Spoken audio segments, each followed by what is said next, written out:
तर विद्यार्थी मित्रांनो,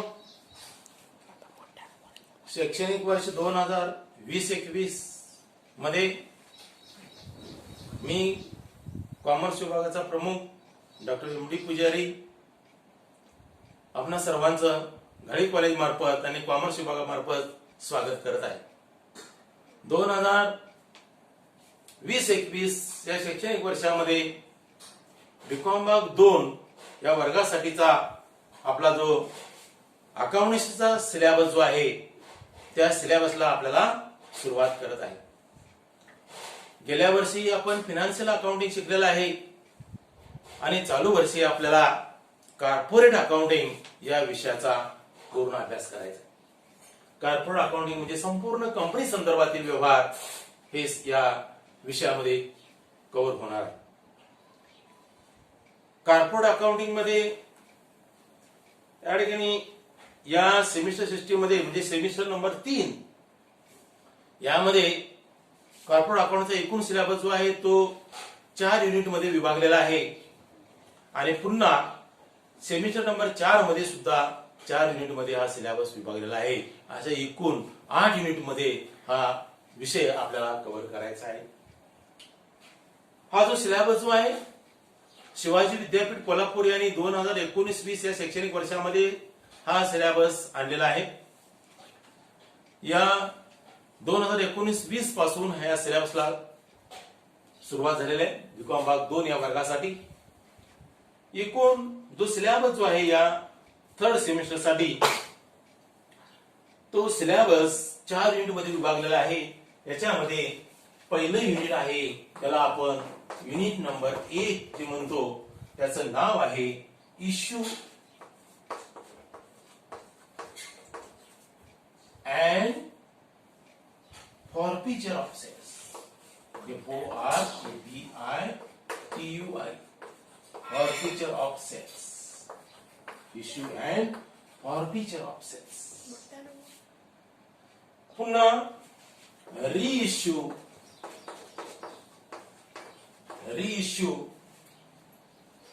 of forfeited sales. FORFEITED forfeited of sales. Redemption of preferences.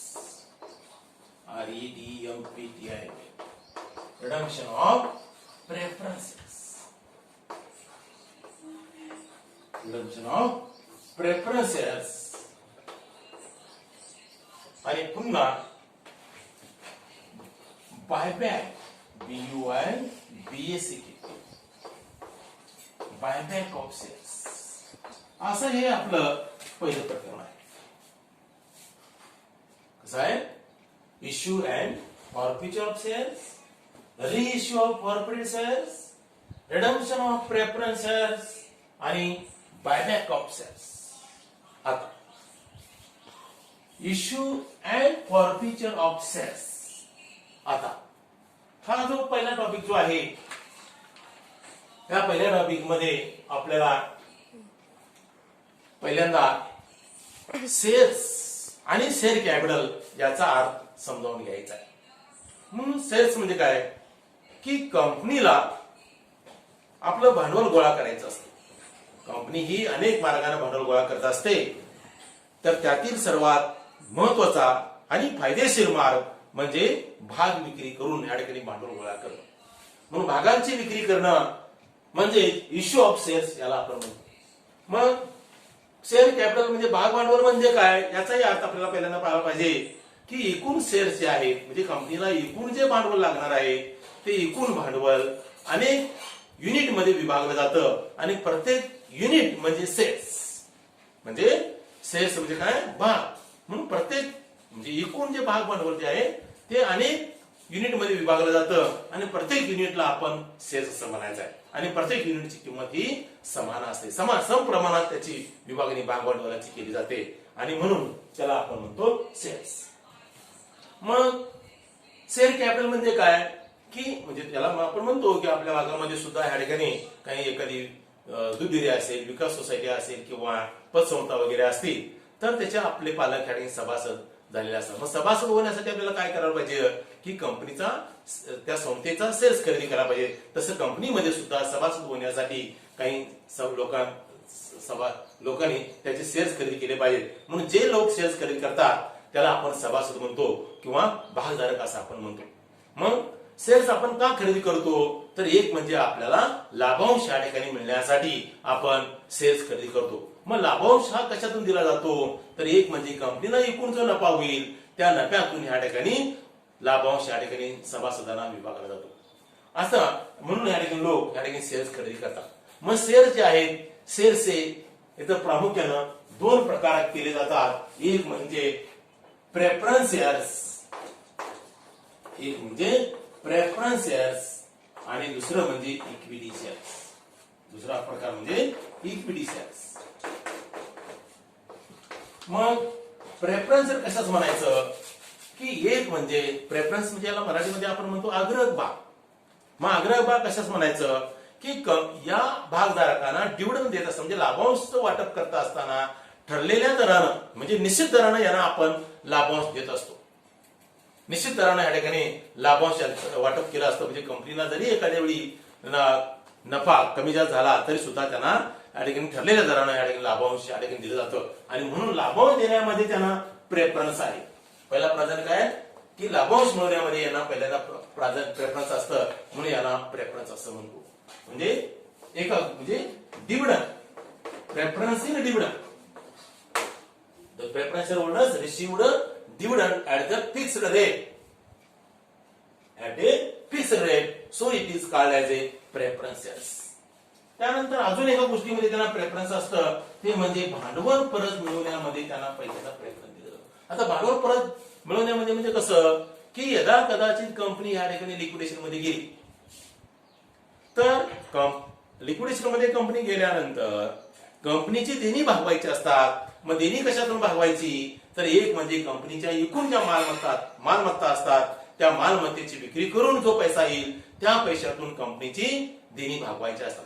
म्हणून देणी भागवत असताना बाहेरची देणी देऊन झाल्यानंतर ज्यावेळी सभासदांचं देणं म्हणजे सभासदांचं भांडवल देण्याचा प्रश्न उपस्थित होतो त्यावेळी पहिल्यांदा इक्विटी शेअर होल्डरच्या आधी या प्रेफरन्स शेअर होल्डरला त्यांचं भांडवल परत करावं लागतं. म्हणून भांडवल परत मिळवण्यामध्ये त्यांना प्रेफरन्स असतो. म्हणून दोन गोष्टीमध्ये त्यांना प्रेफरन्स आहे, प्राधान्य आहे. एक म्हणजे लाभांश मिळवण्यामध्ये पहिला प्राधान्य आणि दुसरं म्हणजे ह्या ठिकाणी भांडवल परत मिळवण्यामध्ये यांना प्राधान्य असतं. आणि म्हणून त्याला म्हणतो आम्ही प्रेफरन्स शेअर्स किंवा अग्रह भागधारक असे त्याला अग्रह भागधारक मराठीमध्ये त्याला म्हटलं जातं. आणि मग इक्विटी शेअर्स म्हणजे कोणते की इक्विटी शेअर होल्डर्स म्हणजे या ठिकाणी प्रेफरन्स शेअर्स होल्डरना डिव्हिडंड देऊन झाल्यानंतर जर आणखी काही नफा जर शिल्लक राहिला तर तो नफा ह्या सभासदांना दिला जातो. आणि तो नफा हा सभासदांना डिव्हिडंड म्हणून देत असताना डिव्हिडंडचं वाटप करत असताना एखाद्या वर्षी या ठिकाणी जास्त लाभांश दिला जातो किंवा एखाद्या वर्षी कमी सुद्धा लाभांश या ठिकाणी दिला जातो. म्हणजे नफा कसा होईल त्या प्रमाणात त्यांचा लाभांशचा दर त्या ठिकाणी कमी जास्त होत असतो. आणि म्हणून यांना आम्ही अजून एक नाव आहे या शेअर होल्डरना ते म्हणजे ऑर्डिनरी शेअर होल्डर. ऑर्डिनरी म्हणजे एखाद्या वर्षी तुम्हाला 10% दराने लाभांश दिला जाईल किंवा 15% दराने दिला जाईल किंवा एखाद्या वर्षी तुम्हाला 10%पेक्षा कमी सुद्धा दराने या ठिकाणी लाभांश दिला जातो. म्हणजे याचा लाभांशचा दर या ठिकाणी निश्चित नसतो. म्हणून त्यांना आपण ऑर्डिनरी शेअर होल्डर्स असं म्हणतो. आणि दुसऱ्या गोष्टीमध्ये याने भांडवल परत मिळवण्यामध्ये याला सर्वात शेवटी दिलं जातं. भांडवल यांचा क्रम सर्वात शेवटी असतो. म्हणजे कसं कंपनी लिक्विडेशन मध्ये गेल्यानंतर देणी भागवत असताना सर्वांची देणी देऊन झाल्यानंतर सभासदांचं देणं देण्याचा प्रश्न उपस्थित होतो. त्यावेळी प्रेफरन्स शेअर होल्डरचं देणं पहिल्यांदा द्यायचं आणि मग म्हणजे बाहेरची देणी देऊन झाल्यानंतर प्रेफरन्स शेअर होल्डरचं देणं द्यायचं आणि मग सर्वात शेवटी ह्या ठिकाणी या इक्विटी शेअर होल्डरचं देणं द्यायचं असतं. आणि म्हणून याला म्हणतो आम्ही सामान्य भागधारक म्हणजे ऑर्डिनरी शेअर होल्डर्स. म्हणून प्रेफरन्स शेअर होल्डरना दोन गोष्टींमध्ये प्रेफरन्स असतं आणि सामान्य इक्विटी शेअर होल्डरना दोन गोष्टींमध्ये सर्वात शेवटी या ठिकाणी त्यांचं देणं द्यायचं असतं. एक म्हणजे लाभांश देण्यामध्ये यांना सर्वात शेवटी आणि भांडवल परत मिळवण्यामध्ये यांना सर्वात शेवटी क्रम दिला जातो. म्हणून भांडवल सुद्धा कसं पैसा जर शिल्लक जास्त राहिला तर जास्त पैसा परत दिला जाईल. म्हणजे एकूण जो पैसा शिल्लक राहील ते इथं सभासद हे वाटून घेतात. मग एखाद्या वेळी जास्त भांडवल परत मिळेल किंवा कमी सुद्धा भांडवल परत येतात. म्हणून त्याला आपण ऑर्डिनरी शेअर होल्डर्स असं या ठिकाणी म्हणतो. तसं इथं इक्विटी शेअर होल्डरचे हे दोन प्रकार, पण दोन दोष इथं आहेत इक्विटी शेअर होल्डरचे की लाभांश ना बदलत्या दराने दिला जातो आणि भांडवल सुद्धा शेवटी किती राहील ते, पण याचा फायदा काय की एक म्हणजे यांना मतदानाचा अधिकार असतो, कंपनीच्या व्यवस्थापनामध्ये त्यांचा हस्तक्षेप असतो आणि म्हणून ह्या ठिकाणी काही लोक जे राजकीय लोक जे आहेत ते ह्या ठिकाणी इक्विटी शेअर मध्ये गुंतवणूक करतात आणि सर्वसामान्य वर्गातला जो वर्ग जो आहे, सामान्य क्षेत्रातील जो वर्ग आहे ते या ठिकाणी प्रेफरन्स जातात, म्हणून जे राजकीय लोक आहेत ते इक्विटी शेअर मध्ये गुंतवणूक करतात आणि जे अति पैशाला महत्व देणारे लोक जे आहेत की जेणेकरून आपल्याला निश्चित दराने लाभांश मिळावा आणि आपली गुंतवणूक सुद्धा सुरक्षित राहावी या दृष्टिकोनातून जे लोक विचार करतात ते प्रेफरन्स शेअर्स मध्ये गुंतवणूक करत असतात. तर अशा प्रकारे ह्या ठिकाणी हे झालं शेअर कॅपिटल. मग आता शेअर कॅपिटल जे आहे तर शेअर कॅपिटल ह्या ठिकाणी शेअर कॅपिटलचे आणखी पुन्हा काही प्रकार आपल्याला बघायचे आहेत. शेअर कॅपिटल म्हणजे त्याचे प्रकार पाहत असताना आपल्याला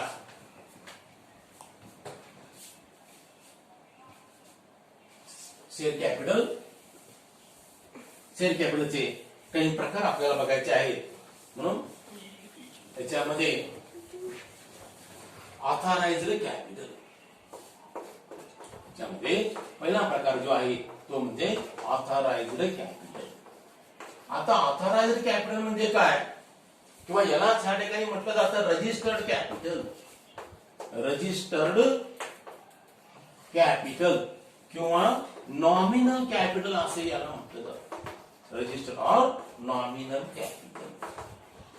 म्हणून ऑथराइज म्हणजे याला मराठीमध्ये म्हटलं जातं अधिकृत भाग भांडवल. अधिकृत भाग भांडवल म्हणजे काय की ज्यावेळी कंपनीची नोंदणी केली जात असते त्यावेळी त्या नोंदणी कार्यालयामध्ये आपल्याला लिहून दिलं पाहिजे काय म्हणून की आपण किती रकमेपर्यंत भांडवल गोळा करणार आहे, म्हणजे सभासद किती करून घेणार आहे आणि प्रत्येक सभासदाच्याकडून किती रुपये तुम्ही गोळा करणार आहे ते या ठिकाणी नोंदणी कार्यालयामध्ये लिहून दिलं पाहिजे आणि म्हणून त्याला म्हणतो आम्ही रजिस्टर्ड कॅपिटल किंवा हे नाम मात्र भांडवल सुद्धा असं म्हणतात.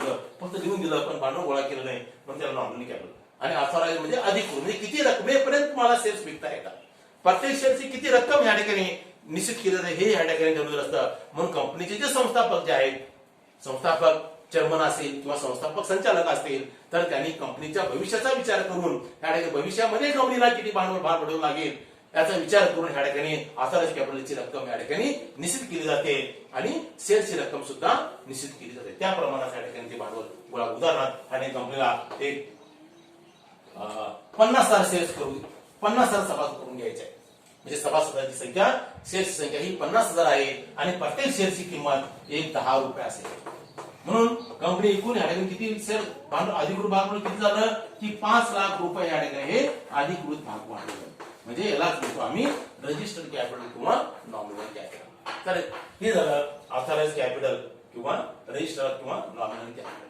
त्यानंतर कॅपिटलचा दुसरा प्रकार आहे, एक म्हणजे ऑथराइज्ड कॅपिटल झाल्यानंतर दुसरा प्रकार जो आहे ते म्हणजे इश्यूड कॅपिटल.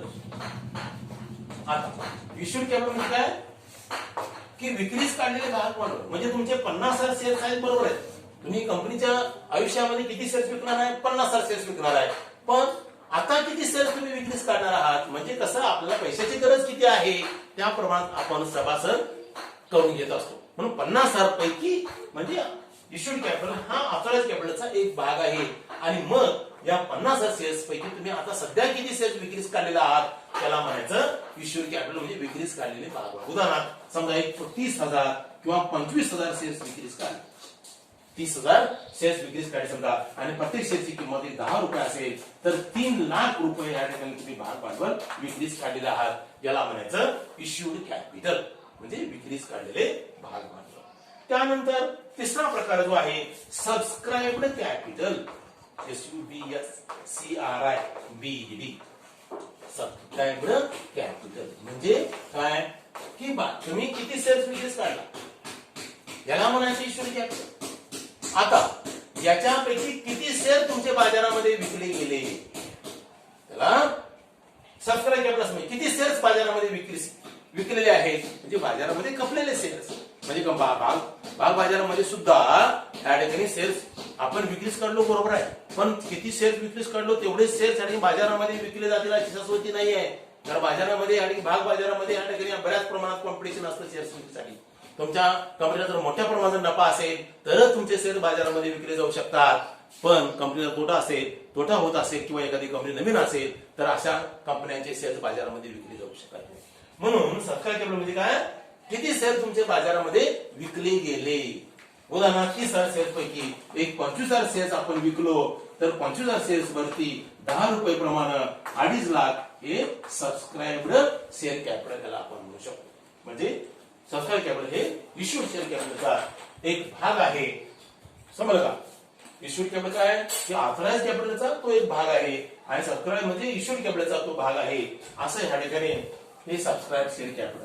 त्यानंतर पुढचा प्रकार आहे सबस्क्राईब नंतर called up share capital. CEE called up share capital. Called up share capital. आता आपले 25,000 शेअर्स खपले म्हणजे 2.5 लाख या ठिकाणी 2.5 लाख रुपये भाग भांडवल आपले खपलेले बाहेर. आता कॉल्ड अप म्हणजे काय की या 25,000 शेअर्स सभासद 25,000 शेअर्स आपण विक्रीच काढले, 10 रुपये त्याची किंमत आहे. मग आता 10 रुपयाचे सुद्धा काही हप्ते केले जातात. 10 रुपये सुद्धा 10 रुपयाची किंमत जी आहे शेअरची किंमत किती, सभासदची वर्गणी किती, प्रत्येकाकडून आपण 10 रुपये गोळा करणार आहे. पण सध्या किती याच्यापैकी किती रुपये तुम्ही गोळा करा. सध्या 5 रुपये का 10 रुपये का 6 रुपये का 7 रुपये किती रुपये तुम्ही गोळा करणार आहात. म्हणजे त्याचे आणि पुन्हा हप्ते केले. समजा 5 रुपये 3 रुपये 2 रुपये असे ह्या ठिकाणी याचे हप्ते केले. मग आता तुम्ही किती रुपये मागणी करणार आहात त्या 10 रुपयापैकी. 10 रुपयापैकी किती रुपये तुम्ही मागणी करणार आहात त्याला म्हणायचं कॉल्ड अप कॅपिटल. उदाहरणार्थ 25,000 शेअर्स आपल्या बाजारामध्ये खपलेले आहेत. त्याची दर्शनी किंमत म्हणजे त्या शेअरची किंमत 10 रुपये आहे. पण या 10 रुपयापैकी आपण सध्या फक्त 5 रुपये गोळा करणार आहे. म्हणजे हे कसं, कंपनीला भांडवलाची गरज किती आहे. आता सध्या कंपनीला पैशाची गरज किती आहे. उदाहरणार्थ कंपनीला आपली बिल्डिंग जमीन खरेदी करायची आहे, बिल्डिंग बांधायची आहे, मशिनरी खरेदी करायची आहे, म्हणजे स्थिर मालमत्ता खरेदी करायची आहे. त्या प्रमाणात या ठिकाणी पैशाची गरज किती आहे त्यानुसार या ठिकाणी भांडवल गोळा करायचं आहे. म्हणजे 25,000 सभासदाकडून प्रत्येकी 5 रुपये प्रमाणे 1,25,000 या ठिकाणी भांडवल आपण मागणी करणार आहे. त्याला म्हणायचं कॉल्ड अप शेअर कॅपिटल. म्हणजे कॉल्ड अप शेअर कॅपिटल हा सबस्क्राईब शेअर कॅपिटलचा एक भाग आहे. आणि शेवटचा प्रकार आहे तो म्हणजे पेड अप शेअर कॅपिटल. शेवटचा प्रकार पेड अप. आता आपण 5 रुपये 25,000 सभासदाकडून आपण 5 रुपये मागणी केली, बरोबर आहे. पण त्या मागणीला अनुसरून किती लोकांनी तुम्हाला पैसे दिले, प्रत्यक्षामध्ये किती रुपये तुम्हाला दिलेले आहेत. 5 रुपयापैकी किती रुपये दिले किंवा 25,000 सभासदाकडून किती लोकांनी तुम्हाला रक्कम दिली त्याला म्हणायचं पेड अप शेअर कॅपिटल. म्हणजे उदाहरणार्थ 25,000 लोकांच्याकडून आपण फक्त 4 रुपये गोळा झाले म्हणजे 1 लाख रुपये गोळा झाले. याला म्हणायचं पेड अप शेअर कॅपिटल. किंवा 20,000 लोकांकडून या ठिकाणी 4 रुपये प्रमाणे किंवा 5 रुपये प्रमाणे 1 लाख रुपये या ठिकाणी गोळा झाले. समजलं. तर याला म्हणायचं पेड अप शेअर कॅपिटल. तर अशा प्रकारे हे शेअर कॅपिटलचे प्रकार. एक म्हणजे पहिला प्रकार आपण बघितला ऑथराइज कॅपिटल, दुसरा प्रकार इश्यूड कॅपिटल, तिसरा प्रकार सबस्क्राईब कॅपिटल, चौथा प्रकार कॉल्ड अप कॅपिटल आणि शेवटी पेड अप कॅपिटल. असं हे भाग भांडवल आहे. आणि या भाग भांडवलाची नोंद आपण बॅलन्स शीटच्या राईट साईडला पहिल्यांदाच घेतो. ते म्हणजे ऑथराइज कॅपिटल आपण दाखवतो. आणि जे म्हणजे सगळ्या प्रकारचं भांडवल आपण बॅलन्स शीटच्या राईट साईडला दाखवत असतो. तर अशा प्रकारे हे झालं भांडवल. हे झालं भाग भांडवल कशा प्रकारे आणि गोळा केलं जातं. म्हणून इश्यू ऑफ शेअर्स. आता भागांची विक्री. आपला पहिला प्रकार कसा आहे, आपला कुठला प्रकार बघायचा आहे की इश्यू ऑफ शेअर्स. म्हणजे शेअर्स कसे या ठिकाणी विकले जातात. शेअर्स विकल्यानंतर या ठिकाणी जी मागणी केल्यानंतर किंवा पैसे गोळा झाल्यानंतर या ठिकाणी आपल्याला इथं अकाउंटचा कोणता भाग कव्हर करायचा आहे तर ते म्हणजे याचे रेकॉर्ड कसं ठेवायचं. कसं म्हणजे आपण शेअर्स विक्री काढल्यानंतर त्याची नोंद कशी आपल्या वहीमध्ये करणे, हिशोब कशा प्रकारे या ठिकाणी ठेवायचा किंवा रक्कम मागणी केल्यानंतर किंवा सभासद रक्कम पेड केल्यानंतर या ठिकाणी त्याची नोंद या ठिकाणी आपल्या पुस्तकामध्ये कशी या ठिकाणी ठेवायची तो भाग आपल्याला इथं इश्यू ऑफ शेअर कॅपिटल मध्ये करायचा आहे. त्यानंतर पुढचा एक भाग आहे तर तो म्हणजे forfeiture of shares. Forfeiture of shares म्हणजे काय की फॉर्फिचर ऑफ शेअर्स म्हणजे काय की शेअर्स जप्त करणे म्हणजे एखाद्या सभासदानं सुरुवातीला काही रक्कम दिली, मग सांगितलं की पेड अप कॅपिटल किंवा सबस्क्राईब कॅपिटल किंवा इश्यूड कॅपिटल किंवा ऑथराइज कॅपिटल वगैरे आपण प्रकार बघितले की एखाद्या सभासदानं या ठिकाणी शेअरची रक्कम 10 रुपयापैकी थोडी रक्कम दिली, म्हणजे आपण काढणं कॅपिटल या ठिकाणी 5 रुपये आहे, पण त्यापैकी एखाद्या सभासदानं सुरुवातीचे 4 रुपये तेवढे दिले आणि नंतर काढणं आपण केलं, म्हणजे 5 रुपये आपण मागणी केली पण 4 रुपये या ठिकाणी पेड केले किंवा अजून 1 रुपये या ठिकाणी द्यायचा आहे, बरोबर, त्याला म्हणतो आम्ही कॉल्स इन आरियर्स. पण हे 1 रुपये या ठिकाणी जर आले नाही किंवा काही सभासदांनी आपल्या शेअरची किंमत 10 रुपये आहे आणि काही सभासदांनी त्या शेअरची रक्कम 7 रुपये पेड केली आणि 3 रुपये या ठिकाणी दिलेले नाही, त्याला म्हणतो आम्ही कॉल्स इन आरियर्स. कॉल्स इन आरियर्स म्हणजे आता फॉर्फिचर ऑफ शेअर्स मध्ये आपल्याला काय कव्हर करायचं आहे की हे 3 रुपये जर दिले नाहीत, म्हणजे 3 रुपये त्यांनी दिलेच नाहीत, मग किती दिवस त्यांची वाट पाहायची, म्हणजे त्यांना आपण पत्रव्यवहार करणार आहे, त्या पत्रव्यवहाराला अनुसरून आणि त्यांनी आपला रिस्पॉन्स दिला तर ठीक आहे, पण काही कालावधीनंतर त्यांचे शेअर्स जप्त केले जातात. जप्त कसे करतात की तुमचे 7 रुपये तुम्ही जे पेड केलेले आहात ते 7 रुपये या ठिकाणी जप्त केले जातात, त्याला म्हणायचं फॉर्फिचर ऑफ शेअर्स. काय म्हणायचं? फॉर्फिचर ऑफ शेअर जप्त करणे. किंवा 10 रुपये किंमत आहे, एखाद्या सभासदांना फक्त 5 रुपये दिला, म्हणजे याच्यामध्ये सुद्धा कसं आहे 10 रुपये सुद्धा गोळा करत असताना त्याचे काही कंपनी शेअर्स विकत असताना शेअर्स विक्रीची काही प्रोसिजर आहे. कशा प्रकारे कंपनी शेअर्स विकत असते, तर शेअर्स विकत असताना काही कंपनीला प्रोसिजर काय कव्हर करायचे असते, मग त्यासाठी या ठिकाणी त्याचे terms of issue of shares आपण पहिला करू आणि त्यानंतर मग फॉर्फिचर ऑफ शेअर्स हा भाग आपल्याला व्यवस्थित समजू शकेल. पुढचा भाग आपल्याला बघायचा आहे terms of issue of shares. Terms of issue of shares. Terms of issue of shares. आता terms of issue of shares म्हणजे कसं, शेअर्स हे 3 प्रकारे विकले जातात. शेअर्स विकत असताना 3 गोष्टी आपल्याला लक्षात ठेवायच्या आहेत. आणि शेअर्स विकत असताना shares may be issued at face value. Shares may be issued at face value or at par. Face value, it is also called as a shares issued at par. दूसरा प्रकार आहे shares issued at premium. Shares issued at premium. And third term is shares issued at discount. Shares issued at discount म्हणजे कसं, face value म्हणजे काय की shares खरेदी केल्यानंतर आपल्याला एक शेअर सर्टिफिकेट दिलं जातं कंपनीकडून, म्हणजे तुम्ही शेअर्स खरेदी केला याचा एक पुरावा, एक प्रमाणपत्र या ठिकाणी प्रत्येक सभासदाला दिलं जातं, त्याला म्हणतो आम्ही शेअर सर्टिफिकेट. मग त्या शेअर सर्टिफिकेटवरती त्या शेअरची किंमत छापलेली असते, जी किंमत छापलेली असते त्याला म्हणायचं फेस व्हॅल्यू.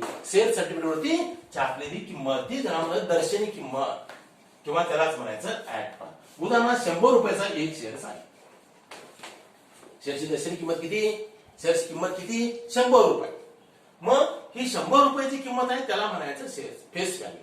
म्हणजे तुमचा शेअर बाजारामध्ये आहे त्या किमतीला विकला गेला तर त्याला म्हणायचं shares issued at face value. आता शेअर्स इश्यूड ऍट प्रीमियम म्हणजे काय की ज्या किमतीला शेअर्स विकला गेला, म्हणजे कंपनीच्या शेअर्सला भाग बाजारामध्ये मोठ्या प्रमाणात डिमांड जर असेल तर शेअरची दर्शनी किंमत 100 रुपये असताना भाग बाजारामध्ये तुमचा शेअर्स 100 रुपयापेक्षा जास्त किमतीला सुद्धा विकला जाऊ शकतो. It may be called as A shares issued at premium. म्हणजे याला 125 रुपयाला शेअर जर विकला, 25 रुपये ही जास्तीची किंमत आहे, त्याला म्हणायचं प्रीमियम. तुम्हाला का म्हणजे भाग बाजारामध्ये आणि तुमच्या शेअर्सला मोठ्या प्रमाणात जर डिमांड असेल आणि डिमांड कशावर अवलंबून आहे, तुम्ही किती रुपये या सभासदांना डिव्हिडंड देता, डिव्हिडंड काय दराने या तुम्ही सभासदांना डिव्हिडंड देत आहात, त्यावरती या तुमच्या शेअरच्या किमती अवलंबून असतात. म्हणून कोणत्या कंपनी शेअर्स प्रीमियम विकले जाऊ शकतात, ज्या कंपनीला प्रॉफिट जास्त आहे, जी कंपनी आपल्या सभासदांना जास्त दराने डिव्हिडंड देत आहे, अशाच कंपनीचे शेअर्स जास्त दराने बाजारामध्ये विकले जातात. या ठिकाणी शेअर्स इश्यूड ऍट प्रीमियम हा सुद्धा भाग आहे. त्यानंतर shares issued at discount. Discount म्हणजे कमी किमतीला शेअर्स विकला, म्हणजे एखाद्या वेळी नवीन कंपनी जर बाजारामध्ये आली असेल, मार्केटमध्ये आली असेल, किंवा एखाद्या कंपनीला लॉस होत असेल, तर ह्या ठिकाणी त्यांचे शेअर्स ही दर्शनी किंमत जी आहे त्याच्यापेक्षा कमी किमतीला सुद्धा शेअर बाजारामध्ये विकले जाऊ शकतात, किंवा भाग बाजारामध्ये मंदीची परिस्थिती आहे. तर अशा आता सध्या कोरोना हा महारोग आलेला आहे आणि त्यामुळे अनेक कंपन्या या ठिकाणी आपले व्यवहार बंद ठेवले आहेत. अशा परिस्थितीमध्ये जर एखाद्या कंपनीला शेअर जर विक्रीस काढले असतील तर या ठिकाणी खरेदी करणारे लोक कमी किमतीला या ठिकाणी शेअर्स खरेदी करू शकतात. म्हणून त्याला म्हणतो आम्ही डिस्काउंटेड शेअर. म्हणून हा शेअर समजा 80 रुपयाला शेअर विकला, 20 रुपये डिस्काउंट दिला, त्याला म्हणायचं आता शेअर्स इश्यूड ॲट डिस्काउंट. तर अशा प्रकारे हे शेअर्स विकत असताना या 3 गोष्टी आपण लक्षात ठेवायच्या आहेत. आणि आपण या ठिकाणी याच्या टर्म्स आता आपल्याला बघायचे आहे. त्यातील पहिली टर्म शेअर्स विकत असताना काही टर्म बघायचे. एक म्हणजे ऍप्लिकेशन मनी, एक म्हणजे ऍप्लिकेशन मनी.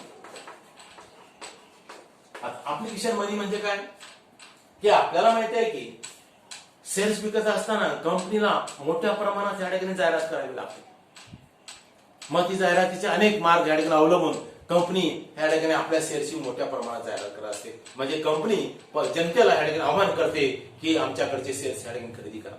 मग कंपनीने जे वर्तमानपत्रामध्ये किंवा अन्य काही मीडियानुसार या ठिकाणी जाहिरात केलेली आहे, तर कंपनीनं जी मागणी केलेली आहे. आता terms of issue of shares पाहत असताना पहिली टर्म आपल्याला हे समजलं का, shares issued at premium, shares issued at face value, shares issued at premium, shares issued at discount, ह्या 3 कन्सेप्ट आता आपल्याला क्लिअर झाले असतील. तर ह्या ठिकाणी शेअर्स इश्यूड मधल्या काही टर्म्स आपल्याला पहिला बघायच्या आहेत. त्यातील पहिली टर्म आहे ऍप्लिकेशन मनी.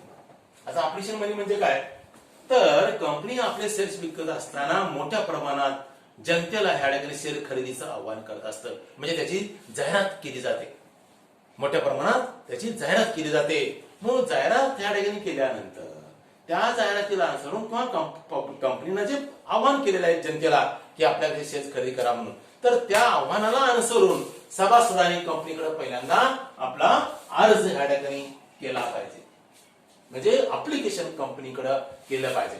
मग ऍप्लिकेशन अर्ज करत असताना त्या अर्जासोबत त्या ऍप्लिकेशन सोबत ठराविक काही अशी रक्कम त्या ठिकाणी कंपनीकडे द्यावी लागते. त्याला म्हणायचं ऍप्लिकेशन. उदाहरणार्थ कंपनीची शेअरची किंमत म्हणजे ज्याला आपण फेस व्हॅल्यू म्हणतो ती 100 रुपये आहे आणि मग त्या ठिकाणी सभासदांनी त्या ठिकाणी 10 रुपये अर्जासोबत त्या ठिकाणी दिलेले असतील, तर त्याला म्हणायचं application money. That money is received along with application is known as application money. समजलं का? ऍप्लिकेशन मनी म्हणजे काय, अर्ज कंपनीनं अर्जासोबत जी रक्कम स्वीकारलेली आहे त्याला म्हणायचं ऍप्लिकेशन मनी. त्यानंतर दुसरी टर्म आपल्याला बघायची आहे अलॉटमेंट. अलॉटमेंट मनी. आता अलॉटमेंट मनी म्हणजे काय, की कंपनीकडे एकूण जे अर्ज आहे, कंपनीनं समजा 50,000 शेअर्स विक्रीस काढले, कंपनीनं 50,000 शेअर्स विक्रीस काढले. आता आणि अर्ज किती आले, समजा 55,000 अर्ज आलेले.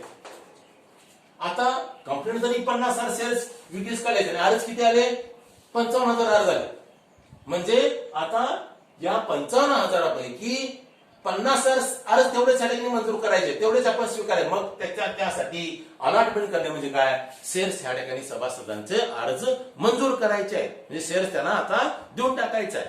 म्हणून याची स्क्रुटिनी केली जाते, 55,000ची स्क्रुटिनी केली जाते आणि यापैकी फक्त 50,000च अर्ज त्या ठिकाणी मंजूर करायचे असतात आणि 5,000 अर्जदारांची रक्कम या त्यांना परत करायची असते.